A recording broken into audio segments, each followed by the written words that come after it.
everyone, and welcome back to ESPN Sports Science, your hub for the latest sports news. My name is Julia Joy, and today, we have an interesting report for you. Tell us more about it, Fran. Well, Julia, in soccer injury news, we have a top story coming to you today, straight from the Steadman Clinic in Vail, Colorado. Mike Magee, forward for the Chicago Fire, injured his right hip after a game between the Chicago Fire and the Shanghai Shenhua. Now, we all know that Magee has sustained a number of injuries in the 2013 to 2014 season, but this injury is probably the worst in his entire career. Sources say that he will miss 6 to 8 months of action and will not be able to finish the 2014 season.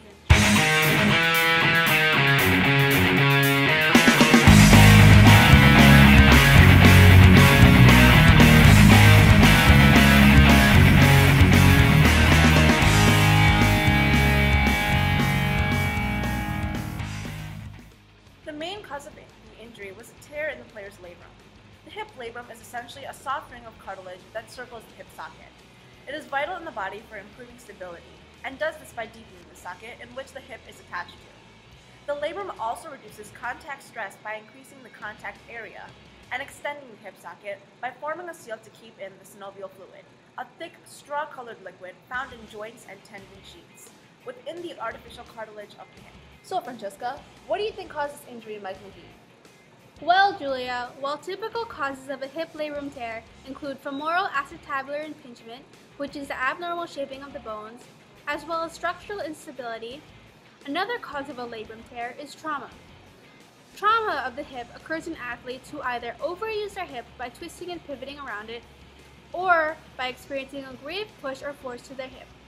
Needless to say, Magee experienced the latter condition in the game against the Shanghai Shenhua because of Tim Cahill's powerful shove. His hip was massively injured, but even so, he refused to sit out even after realizing that the injury was rather serious. The trauma to his hip soon escalated into a career-ending tear.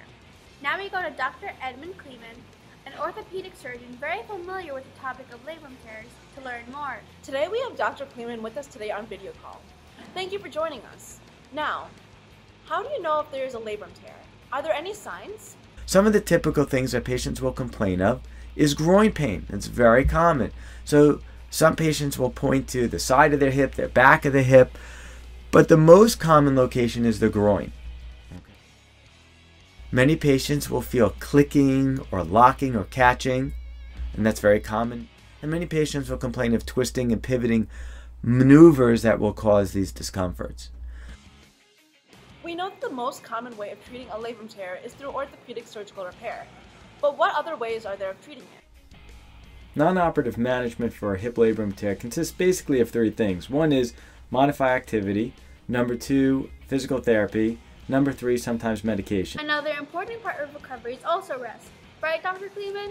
Francesca is absolutely right. Rest, rest, rest. Luckily, Magee seems to be doing just this now.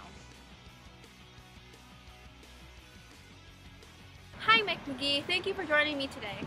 So, you are admired around the world for your prowess on and off the field. But, how do you think your injury is going to affect the team and its future success? Well, it's devastating for sure.